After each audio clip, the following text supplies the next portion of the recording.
Thank you, Mr. Vice Mayor, members of council, members of the audience. Thank you all for your attendance. I've got a few things I'd like to bring up. First and foremost, as we've been talking over the past several months, we are in the process of getting out of the landfill business. We're going to be doing a trial run next week. So June the 9th through June the 13th, Peters Mountain Landfill will be closed to public acceptance of refuge. Again, next week, June the 9th through the 13th, Peters Mountain will be closed. We doing a trial run in coordination with Bath County and Allegheny County on our refuge days. We'll have 5 days and get a feel of how our refuge traffic proceeds. And it was a good conversation that we had with the localities, and we're all on the same page. We look forward to working together, and this is certainly in the best interest of all the localities to do a test run next week. So any questions from the public, please feel free to give us a call at Public Works or here at City Hall. But again, next week, 9th through 13th will be closed, and I'm hopeful Public Works got a banner that we'll place up around Humpback Bridge or leading up to the hill before you get underneath the interstate bridge to again remind the public that we are closed.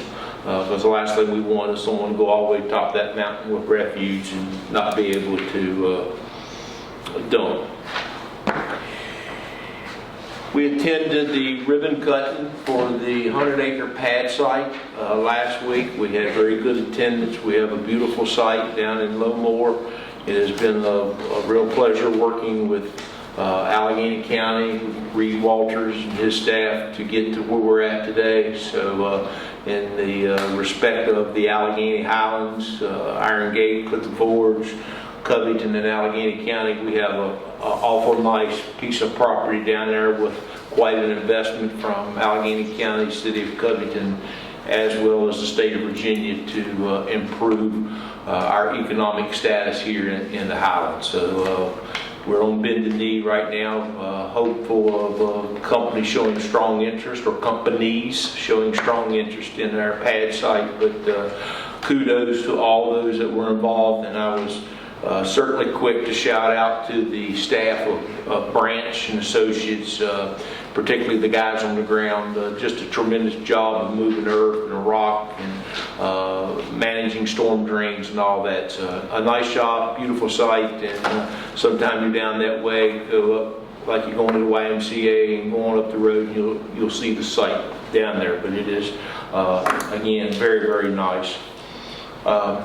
Council Lady Crowder and myself were able to visit our water plant, our wastewater, and our landfill on Friday. The invitation is open to any council person or upwards of any 2 council persons at any time that would like to do that.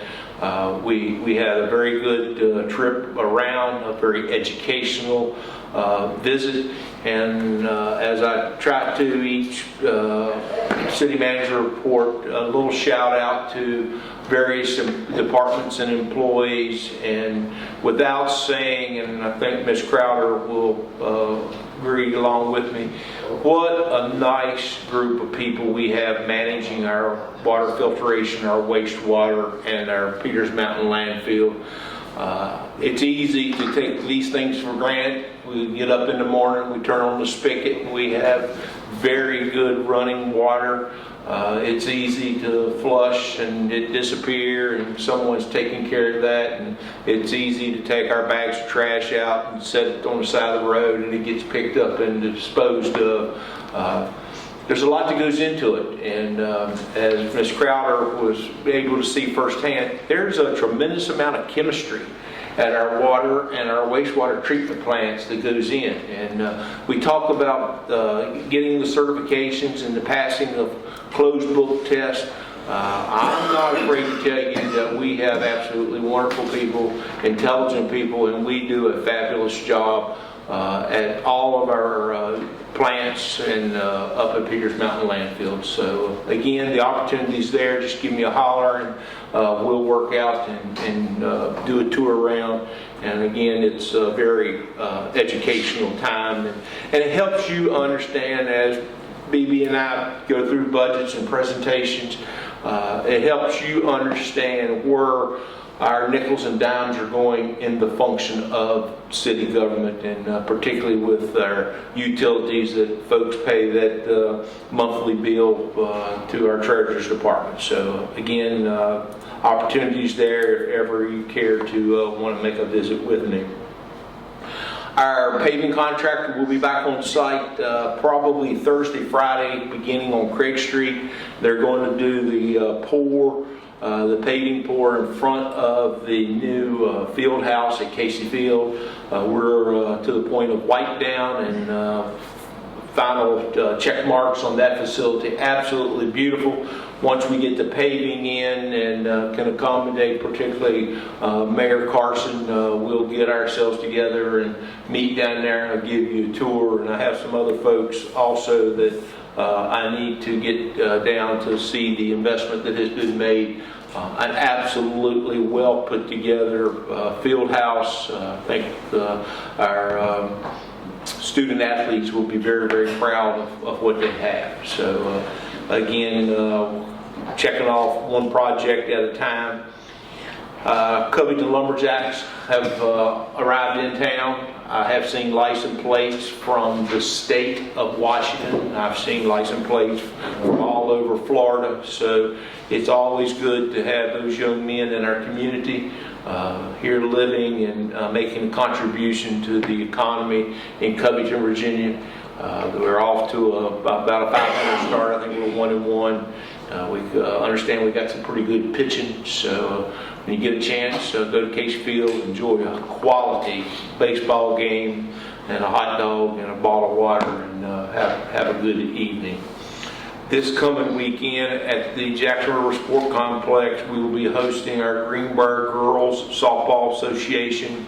This will be their postseason tournament. They come over 3 different times during our spring season for tournament play. This will be a big weekend with a lot of our younger female softball athletes. And as always said, our relationship with the Greenberg girls has been absolutely wonderful through the years. And we look forward to having Becky and her folks come over and play ball with us this weekend. Also, Saturday evening, we have Nashville recording artist Tim Elliott. He'll be with us performing Saturday from 6:30 to 9:30. And if you enjoy sitting back and just tapping your foot and listening to some good country, I encourage you to come listen to Tim. He does promise, or he won't get paid, to do a few George Strait songs, but that's just part of the agreement. Couple things, in addition to our ribbon cutting, we had our merchant meetup this past week down at the, we refer to it as the Pocket Park down here behind the Love sign on Main Street. And I appreciate those folks, the chamber and some of our merchants. I think the total count was upwards of 64, 65 plus people in attendance. Most of those, we'll call it 65, never even heard of, not to mention know where a pocket park was on Main Street in Covington. A lot of nice things said about what we have down there. I don't know if many of you folks get a chance to go down and have coffee or a lunch and just listen to the fountain, but it is a nice place. It's well landscaped. The recreation department has done some things down there with some summer flowers. So if you get a chance, go down and enjoy sitting by the fountain and getting a little bit of peace of mind. Let's see, landfill merchant meetup. Finally, I want to say our swimming pool.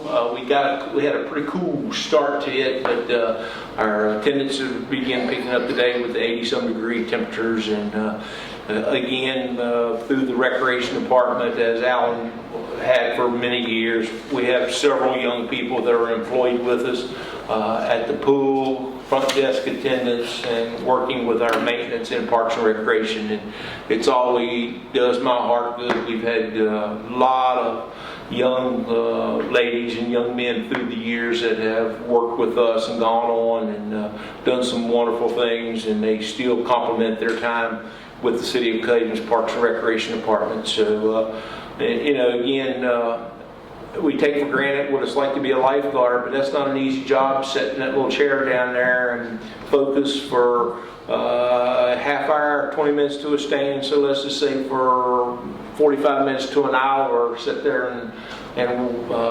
concentrate on that pool. So our kids have done a very nice job, and we have had some circumstances where our folks have had to jump in and do what they're hired to do, and we appreciate their due diligence and their attention paid to our pool parties, our teaching swim lessons, and we'll probably teach on an average 125 little ones how to swim again this year. And for those that grew up with what I always called the old city pool, I can still tell you who our lifeguards were back in those days. And as I tell our lifeguards today, teaching that child how to swim is a lot of satisfaction, gratification in that job. So with that, again, another good week for us. Of course, I mentioned the field house at Casey Field. We are making some really good headway across the street at our Mid-City Mall lot. We began addressing the pipe for the sewer. Hopefully by the end of the week, all pipe will be completed, and we're starting to cover that up with stone. Our contractor is on the backside of concrete work, wrapping all the way around. So hopefully beginning next week, they'll be to the point where we start filling the ditch and building sidewalk over against the Mid-City Mall businesses. Starting to look pretty nice out there, getting excited about that. Our mini golf is, we are involved in a little bit of plumbing and some electricity there, so our goal was a couple, 2.5 weeks, and be ready to go over and hit some and then finally, a couple other things are getting ready to happen any day now. They'll start the cosmetic work on our public works facility over on Maple Avenue with new siding and windows and shutters, and dress that building up to make it more welcoming on Maple. Our vision and our goal is to make our public works area more commercial than industrial construction wise, and it will fit real nice into our efforts at the Hotel Collins Park and to our vision for the corner of Highland and Maple. And we're real close. Our last artist rendering of what I refer to as Maple Memories was delivered to us today. We're working with a local company to do some framing work and all, and so I'll keep you posted on that. But I will say that I'm awfully excited. It will be a nice conversation piece, and if you hadn't had a chance to just look at the Hotel Collins Park sign down there, that in itself is a nice conversation piece, because it's a picture, a very cool black and white picture of the old hotel in its hustle bustle days. And for those that can remember, probably guys like Gavin, because I know he's quite a bit of age. The first wigs sold in Covington, Virginia. You can see those in the window, and the Reed's Grill, and of course, as a kid growing up, one of my not so favorite places was the Smitty and Props Barbershop. So it's just kind of cool. And I had a lady today tell me how much protecting and our history and our community is, and I'm big on that, and it's always good to have good conversation pieces in the parks, particularly when people come and visit and say, I remember that, yeah, I was there too, and those kinds of things. So with that, we're set the stage for a busy summer in front of us. We're excited about another busy summer. I entertain any questions you folks may have for me at this time. One. Okay. I don't know how many streets here do not have one-way signs. I know for the last 3 days, people been coming up Oak Street, and they tell me ain't no sign there, but we got a lot of streets, I know it's one way, and we need to address that. Okay.